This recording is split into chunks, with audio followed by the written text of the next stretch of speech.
Hi, we're going to begin to divide polynomials, but before we can do that, we really need to remember our factoring skills. And recalling that factoring is simply finding two terms or two components that when multiplied together will give you the product that you started with. So we're kind of taking FOIL, driving it in reverse.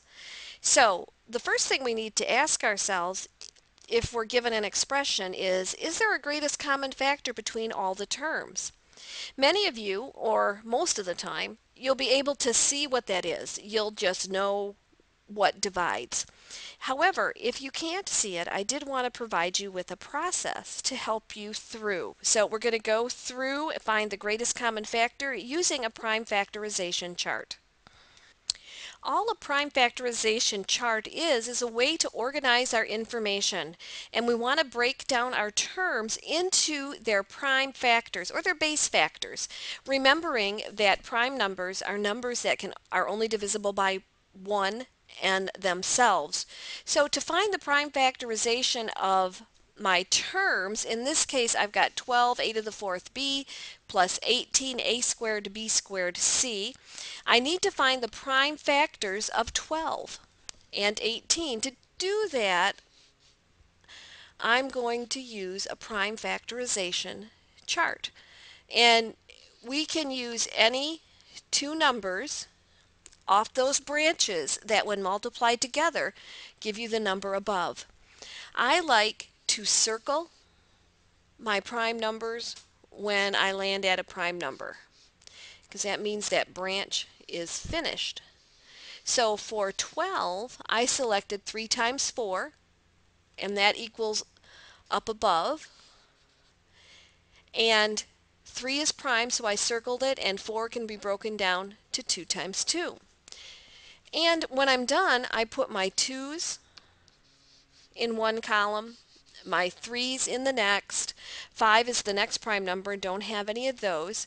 Put my variable with the exponent just as it's written in the problem.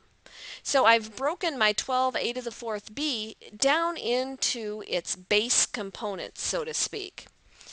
Going to do the same thing with 18. And once again, any two factors here that multiply to 18, and it doesn't matter which two you pick as long as their product is the number above. I'm going to use 2 times 9, and then from there, 3 times 3, circling my prime numbers when I arrive at them. I'm going to go ahead and put that information into my chart. I'm left with 2 in my 2's column, 3 times 3 in my 3 column. Then I have A to the second, B to the second, C. So how is this going to help me determine my greatest common factor? Well, the greatest common factor between those two terms is always going to be the smallest product in each column where there isn't, and that's important, a blank, because if there's a blank, that tells me that that factor is not common to all my terms. So looking at my columns, look at my 2's, and I always take the one with the fewest number of factors, or the fewest times that number is there. When I come to my 5's column, I have blanks there, so 5 is not a common factor. Looking at variables, always take the one with the smallest exponent. So you look at each column and decide what to circle. I'm not going to circle anything in C because I do have a blank in my top line. So the greatest common factor is the product of everything that is circled. So 2 times 3 is 6. Then I have a squared b. So my greatest common factor between my original two terms is 6a squared b. Now that we figured that out, we need to start factoring. So we're going to factor, or we're going to get rid of that greatest common factor out of the expression by dividing each term of the polynomial by that greatest common factor. When we factor the greatest common factor out of our expression, first thing we need to do is write that GCF on the outside of a set of parentheses. Then we need to divide each term by that greatest common factor. Now, when we had exponents with the same base multiplied to, whoops, that shouldn't be a 2. That should be a n. Sorry about that. X to the n. We added. When we're dividing,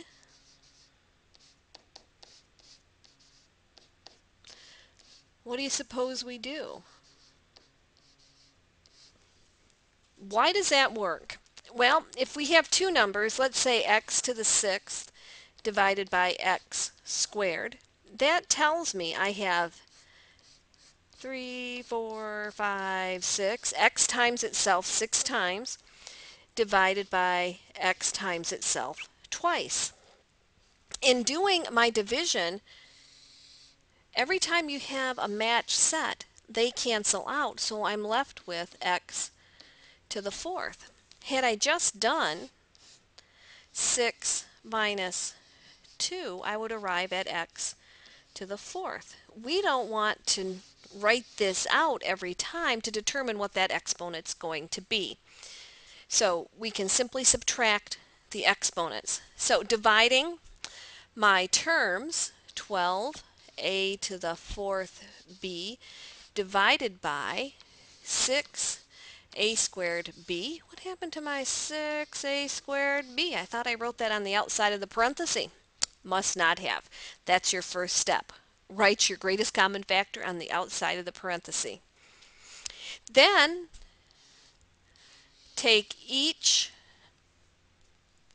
individual component and do the division. 12 divided by 6 is 2. A to the 4th divided by a squared. Well, I'm going to have a 4 minus 2. I'll write the 2 down here. And then b 1 minus 1.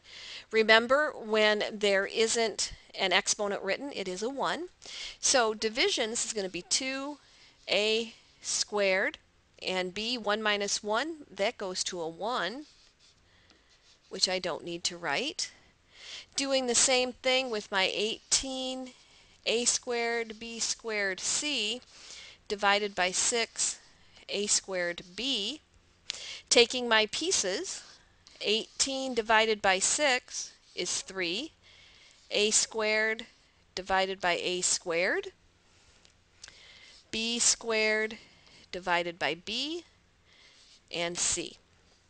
So this comes to 3. A to the 0 power, which is a 1. We don't need to write that down. bc plus 3bc. So how about 12 a to the 4th b plus 18a squared b squared c equals 6a squared b times the quantity 2a squared plus 3bc.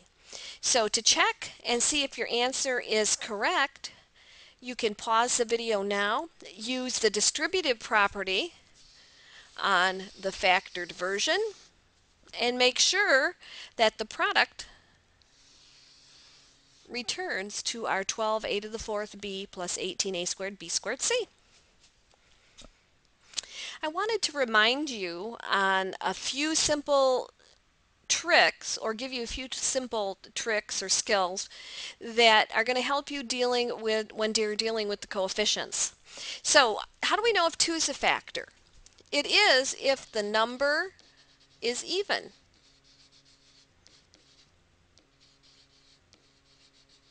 That means it ends in 0, 2, 4, 6, or 8. So if that number ends in 0, 2, 4, 6, or 8, we know 2 will divide that coefficient evenly. 3 is a fun little fact. We'll know 3 is a factor if the sum of the digits is divisible by 3. 3 will also divide that coefficient. So looking at a number, 12,378, I want to determine if 3 can divide that. So I simply add my digits, and I have 1 plus 2 is 3, plus 3 is 6, plus 7, 13, plus 8, 21. Since 21 is evenly divided by 3, then 12,378 is also divisible by 3. I can hear you now. You don't believe me. Pause the video, do the division on a calculator, and make sure that that works. Start up when you're ready to learn about 5. 5 is a factor if the number ends in 0 or 5. Just a few little reminders for 2, 3, and 5 on knowing if they will evenly divide that coefficient. Please pause the video now and try to do example 10 on your own. Start the video when you're ready to check your answer. All right, looking at my factors, 4x to the 6y plus 18x squared y squared, we need to get that in factored form. And let's see how you did. For prime factorization is 2 times 2. Then I write my variables in the appropriate column. 18 we had already done just a few minutes ago in this video. That's 2 times 3 times 3. Then I have x squared y to the 6th. Looking at my columns, looking at 2's, I'm going to circle the smallest quantity in there. That's a single 2. I'm not going to circle anything in that 3 column because I have a blank. I have 2 empty cells here for 5, so I'm not going to circle anything there. Looking at x's, I take the smallest exponent, and then again at y, that smallest exponent. So my greatest common factor are the things I've circled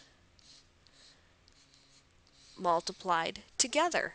Your greatest common factor should be 2x squared y. Now I need to divide each term by that greatest common factor. So I'm going to have 4x to the 6th y divided by 2x squared y. 4 divided by 2 is 2. X to the 6th divided by x squared, that's 6 minus 2 is 4. And y divided by y cancels. Moving over to 18x squared y to the 6th divided by 2x squared y. 18 divided by 2 is 9. X squared divided by x squared, that's 1. I don't need to write that down. And y to the 6th divided by y is y to the 5th. So writing my binomial in factored form, I write my greatest common factor outside the parenthesis, followed by the quotients, 2x to the 4th plus 9y to the 5th. So in factored form, 4x to the 6y plus 18x squared y to the 6th equals 2x squared y times the quantity 2x to the 4th plus 9y to the 4th, or to the 5th, sorry about that, to the 5th. So hope you did well. Please do example 11 and bring it with you to class next time.